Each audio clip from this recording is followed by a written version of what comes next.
Today I'm going to be showing you how to make the effects chains that I use on my MS-70 CDR from Zoom, and we'll be going through them and exactly how I'd make some of them.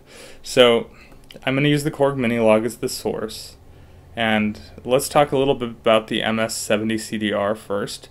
You're going to want to get the latest version of the firmware because some of the actual effects that I use on this are only on the newer firmware. And it's a free update, so you just have to go onto the website, get the updater, set it in update mode, connect it via USB cable to your computer, and then you're good to go. So the first patch that I want to share with you guys I call Juno Sparks, and on the Minilog here I have a patch called Juno Strings, just a simple PWM strings patch. Let's give it a listen. That's completely dry, so let's listen to it now through the Juno Sparks effect chain.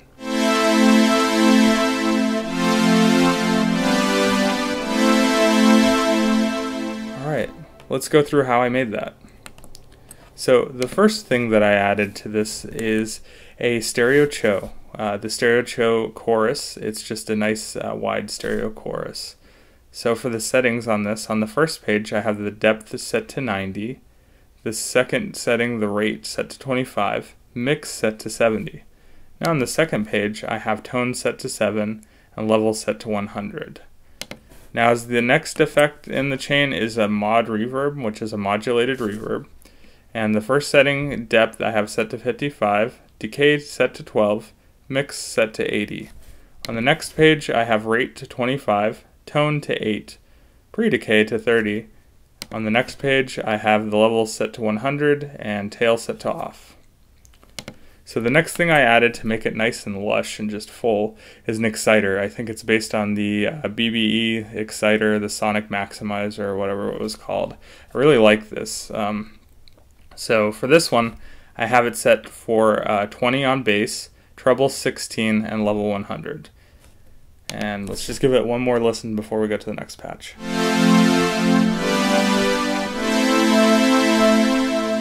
Gives it just so much fullness. Alright, so the next one that I'm going to work on or show you guys is, let's turn off the effects first so you can hear it without. We're going to be working on one that I call Starry Sky. So here's the dry loop.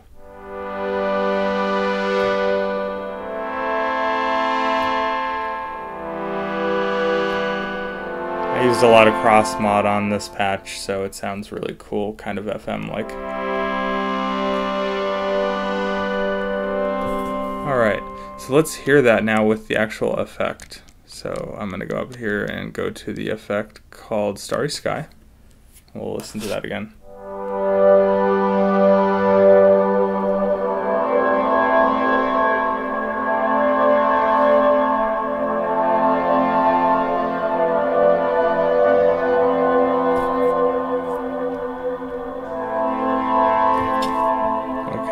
So let's go through how I made that one.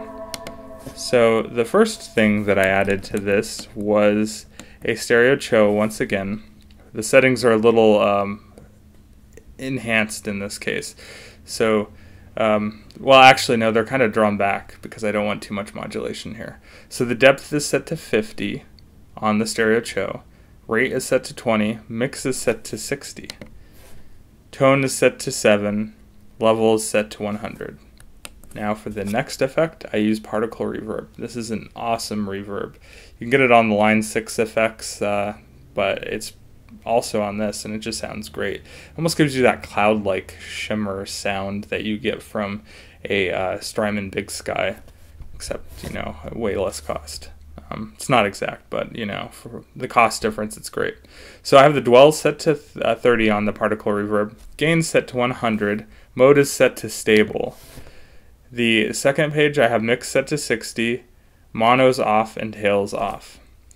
Now the next thing that I ended up doing was adding a tape echo. I'm not really using the echo portion of this, it's just being used to kind of give it a lo-fi grittiness to it, just to make it sound really nice and mellow.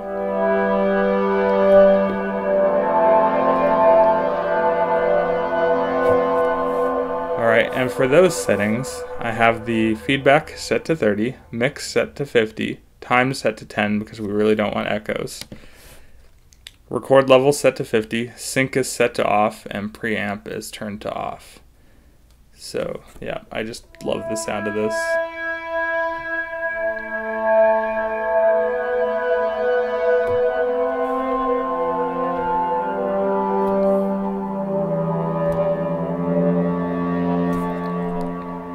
Alright, so the next thing that I'm gonna work on or show you guys is the, let's go through it.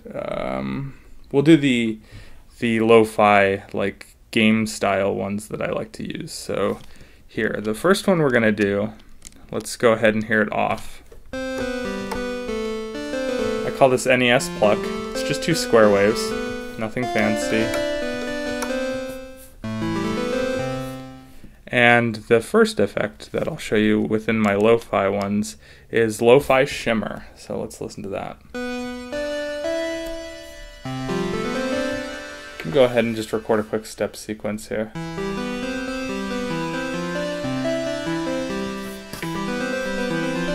the tempo down. You can hear the nice repeating nature of it.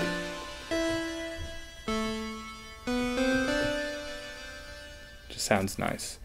Alright, so for this one, I'm on the first effect that I'm using is a multi-tap delay, and I have the time set to 1200, pattern set to 4, mix set to 25. On the next page of that effect, I have the tone set to 10, level set to 100, and tails off. The next effect that I have going is the Lofa Reverb. The lo-fi reverb that I have, the settings here, are going to be a decay of 65, tone of 90, FX level of 55. I have the pre-decay set to short, tail off, and dry on.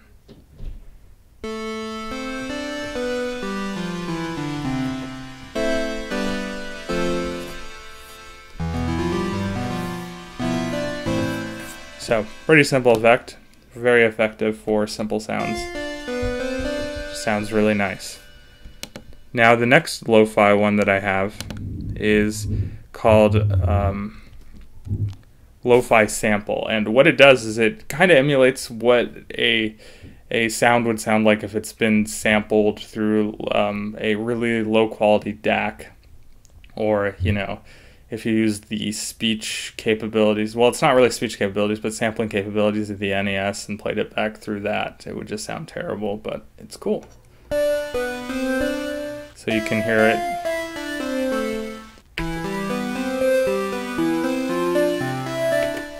Some nice bit crushing we have going there with some nice ambience too. So let's see what I did for that one. So the first thing that I added to this was a bit crusher effect. So the bit crusher effect I have set to a bit 10, sample 3, balance 100, and I have the tone set to 10, and the level set to 100. So then the next effect in the list, I have the Lo-Fi Reverb. So I have that set to a decay of 52, tone 95, effects level 44, pre-decay short, tail off, dry on. Next one I have the a tape echo, it's just called tape echo, and I have the time set to 1, feedback to 40, mix to 100, and then I have the high damper set, or a high dampening set to 5, level 100, and tail off. So let's listen to that just again.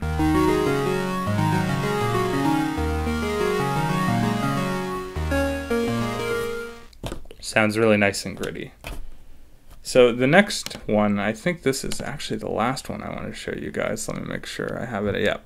It's called my stereo depth effect. It's just to add some nice depth to everything. So let me go to something that's empty so you can hear it dry. So here's my 64-bit ocarina patch. It's a 64-bit ocarina. It's based on the Ocarina of Time ocarina.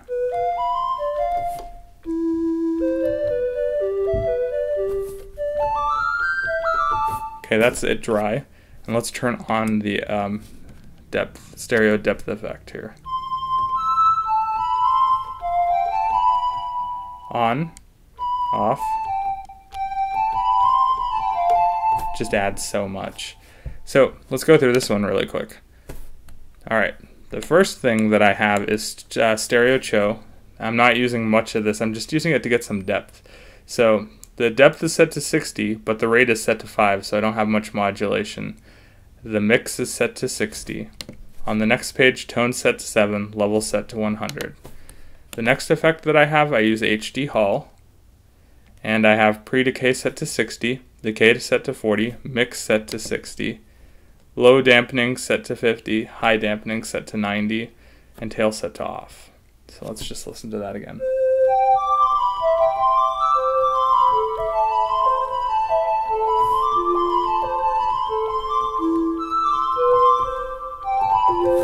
Just sounds nice. It's really good for flute style things. It's not too great on plucks. It's good on strings. It just adds some ambience. It widens the stereo field.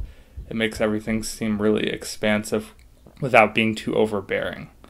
So I hope this helped you guys out and what you can do with the MS-70 CDR. I don't mind doing some more patches for this guy or some more effects chains and sharing them with you in the future, but this is just something I wanted to get out to help you guys out.